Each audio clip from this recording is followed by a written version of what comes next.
sort of a scratchy microphone over there. Gemara Chatima Tova.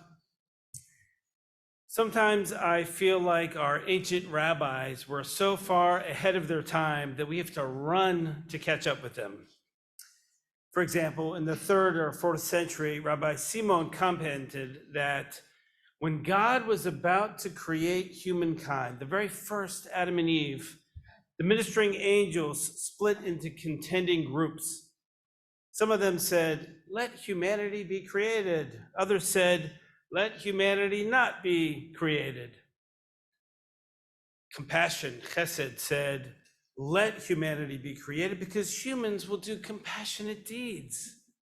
Emet, truth, said, "Let humanity not be created, for people will be full of falsehood." Tzedek, righteousness, said, "Let them be created, for they will do righteous deeds." And Shalom, peace, said, "Let them not be created, for they will never cease quarreling." The vote was 2-2. What was the Kadosh Baruch Hu, God, supposed to do? God picked up truth and threw truth to the ground down on earth. This made the vote 2-1, and God went ahead and created human beings. This midrash feels so prescient and so timely for today.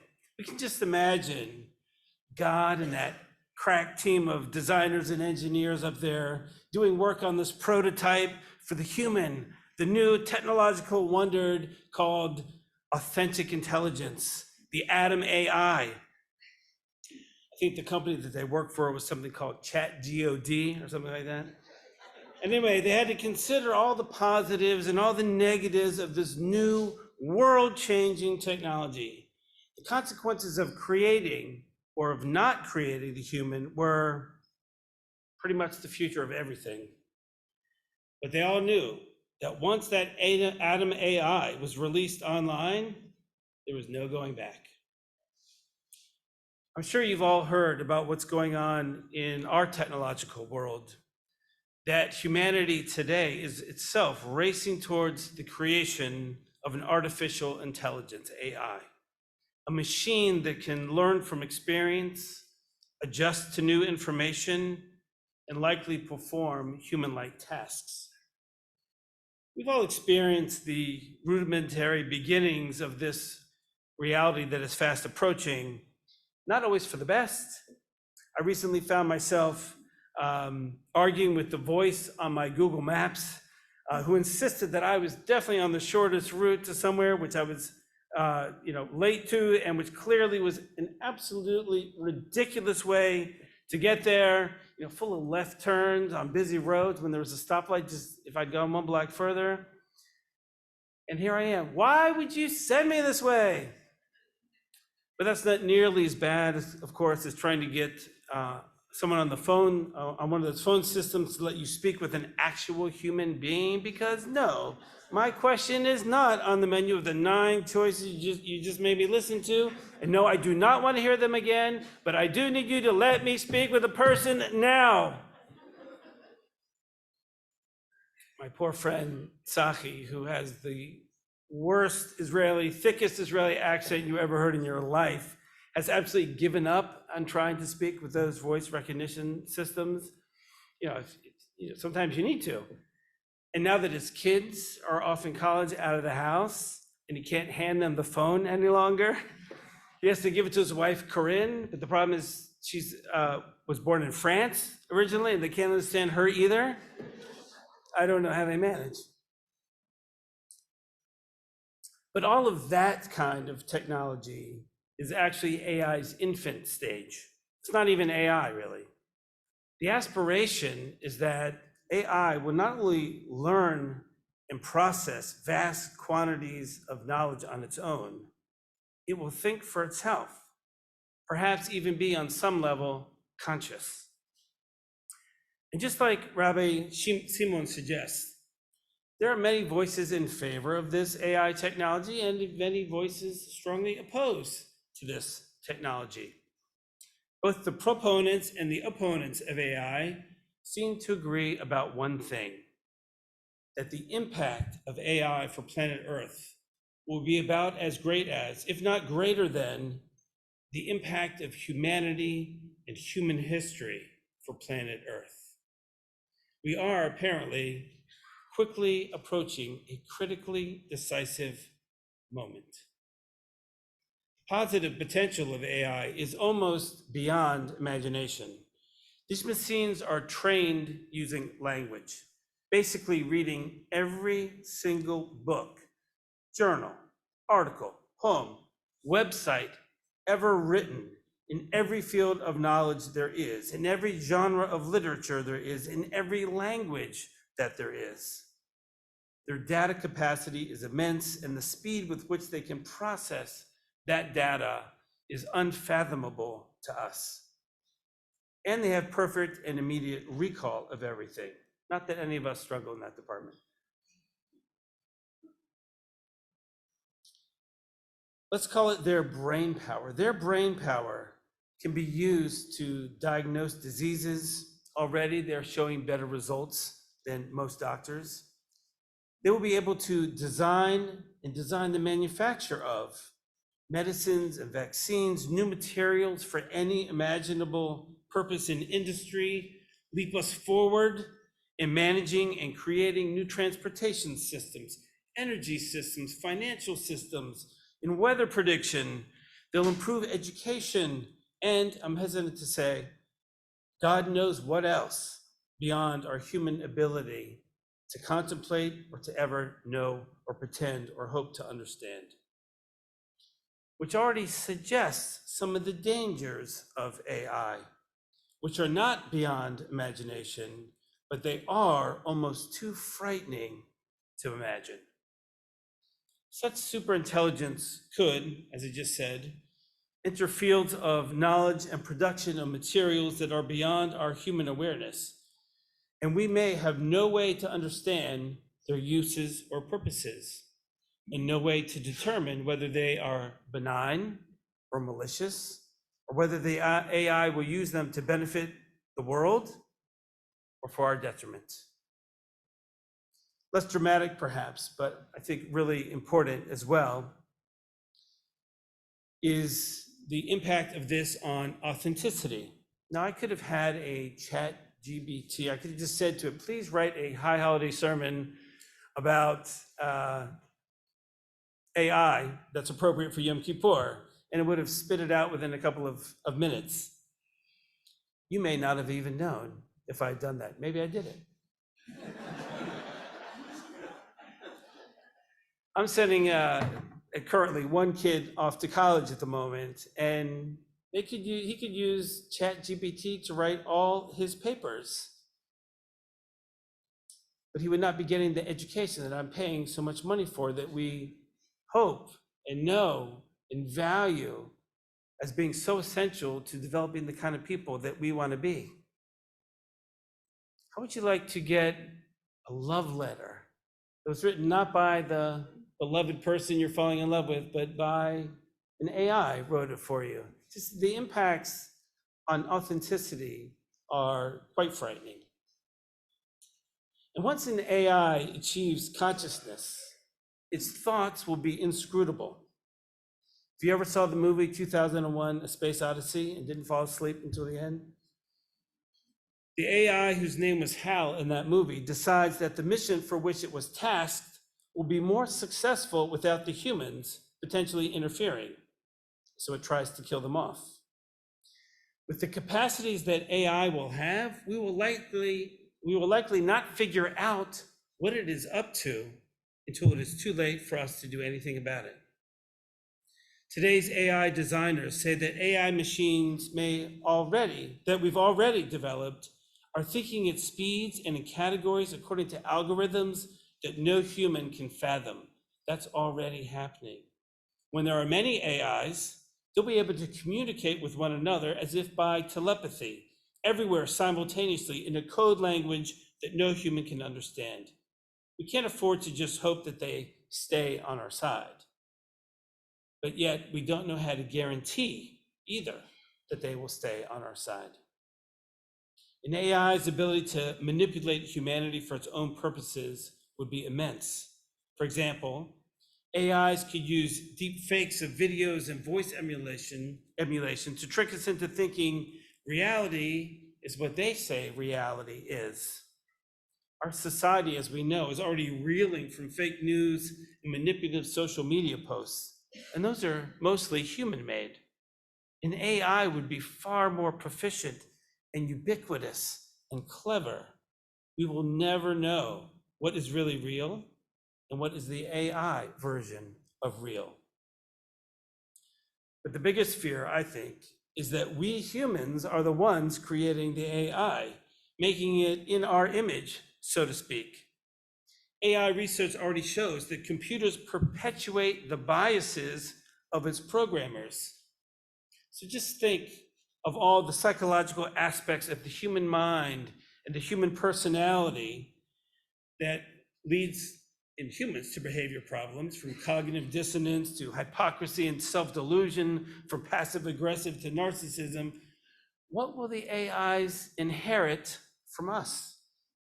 What new kinds of unique psychological complexes and syndromes, phobias and psychoses will the superintelligence develop all on its own? Since AIs will have the power to take over the world, how do we ensure that it stays both sane and good? There are other worries about AI, but I think that more than suffices. It's hard to know even what the questions are that we have to ask ourselves about all this. Leaders in AI research, like Sam Altman, have called for an immediate halt to AI development to address safety measures. Researchers like Eliezer Yudkowsky, a genius who's been studying AI basically his whole life, has been warning about AI's risks for years. They all agree that any mistake that we make in this programming is unfixable. We cannot not get this right. So how can we as humanity wisely deal with the potential of AI? I don't know the answer. But I do want to suggest that our way forward perhaps might be to look backward, just like Rabbi Simon did to the creation of humans. We can think about the Torah as describing how God tries to build in the safeguards needed to ensure that humanity won't run creation off the rails. I think the second thing that we can do before we humans create artificial intelligence is that we should come to fully understand our own authentic intelligence. We need to nurture what it is that makes us human, that cannot be replaced by an AI. We cannot grasp what an AI might be without understanding who we are. So what safeguards did God program into human beings? Maybe we can emulate God and program in similar safeguards for AI. I think this is where the story of Rabbi Simon becomes a really valuable metaphor for us. If we think about ourselves now in regard to AI, as if we were in God's shoes back then, if you can say such a thing, we could better understand how to confront the unknown capacities and risks of this AI that's about to be launched. God was in a similar situation. What was God worried about that the new humans would do? And what were the guardrails, so to speak, that God put into place to keep us from doing the worst things that we potentially could do, to prevent us from rebelling against our creator, Frankenstein-like, to prevent us from destroying the planet in relentless pursuit of gain and comfort? And on that note, we have to ask, did God's safeguards succeed? This idea adds a whole new level of meaning to the stories for the Torah. For example, is the forbidden fruit some kind of new program correction for the wayward human? Or was it a test by God, the AI designer, to see whether we had yet achieved some level of self-conscious intelligence? Or was the forbidden fruit some area of thinking and understanding that God really did not want us to have?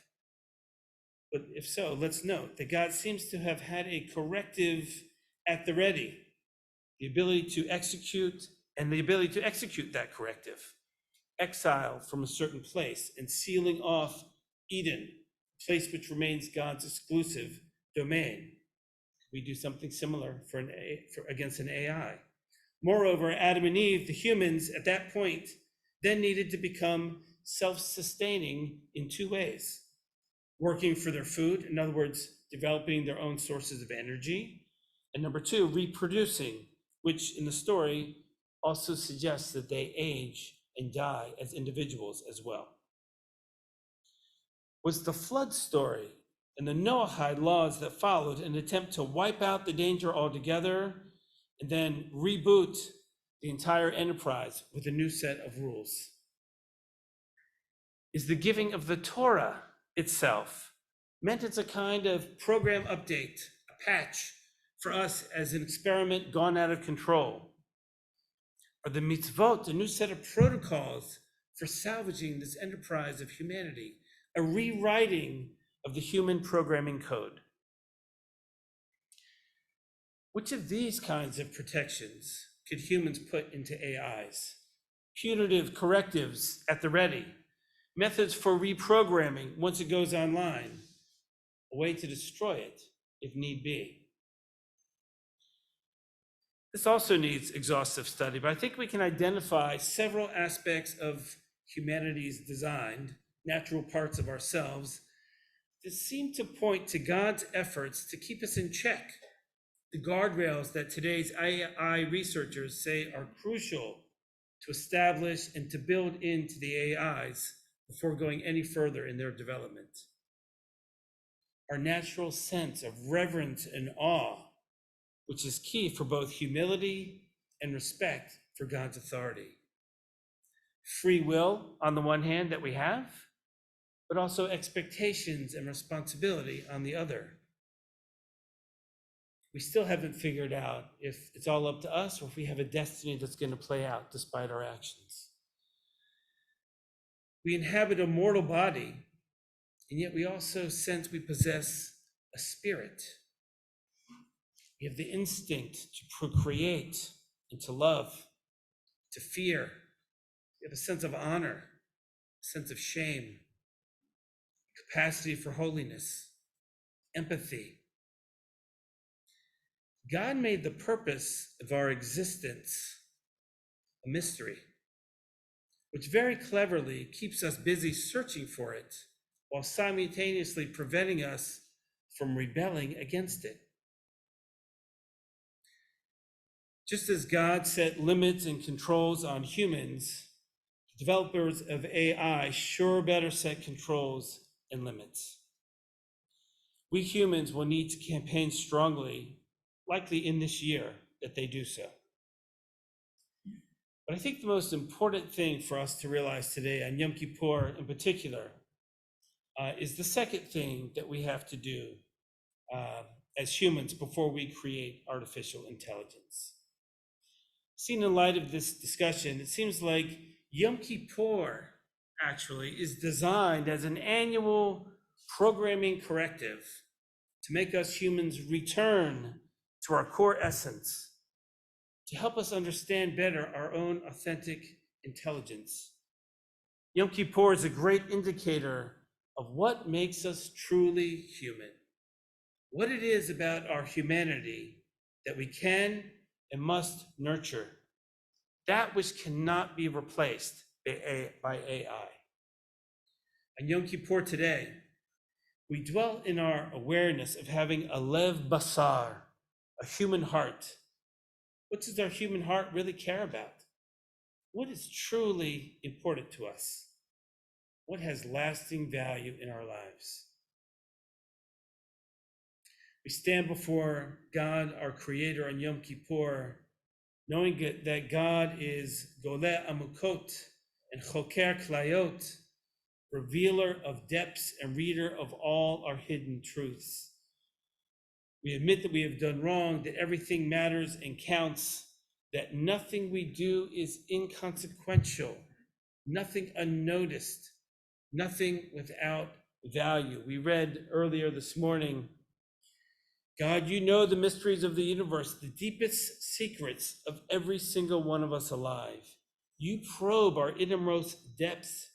You examine our thoughts and feelings. Nothing escapes you. Nothing is secret from you. How can we maintain that kind of oversight over AIs? And because of all that, we all should know better than how we behaved, and we should know ourselves better. We should know better, for example, than to fall for the allures of technology, even this conventional technology that we have. So, for example, we text all the time instead of taking the time to speak with people face to face, to look into the eyes of the people we really care about and are interacting with. We've allowed tech and ourselves to alienate ourselves from ourselves and from one another, and from the authentic sense of community with one another, for making the time to be with each other. Today on Yom Kippur, we confront the fact of our finitude, our own mortality. That, maybe more than all else, must help us order our priorities, clarify our values, demand that we be our best selves and do what is good and right and worthwhile and true while we can. We ask for forgiveness by appealing to God's qualities, Adonai, Rachum v'Chanun, that we all need all the more to emulate for having been made according to that divine model, made in God's image, merciful and compassionate and gracious, patient, abounding in love and faithfulness, being forgiving. These qualities are our human nature because they are God's nature. We have to double down on them to be authentically who we are. Lastly, as serious as Yom Kippur is, we also have Sukkot next week, a holiday dedicated to the experience of joy through the simple pleasures, a reconnection to nature, to community, to communing with beauty. These too are experiences that are at the very heart of what it means to be human, created in God's image. Our individual destiny is a mystery. What will happen in this new year, which has just started, also a mystery. Our collective destiny is all the more so unknown. There's much to fear, sure, but there's also much to embrace. In the words of our prayer book on Yom Kippur, our God and God of our ancestors, on this Yom Kippur, respond to us with deliverance, goodness, compassion, love, life, and peace. Remember us for good. Respond to us with blessing. Redeem us with life. May we be as fully human as we possibly can be in this new year. Shana Tova.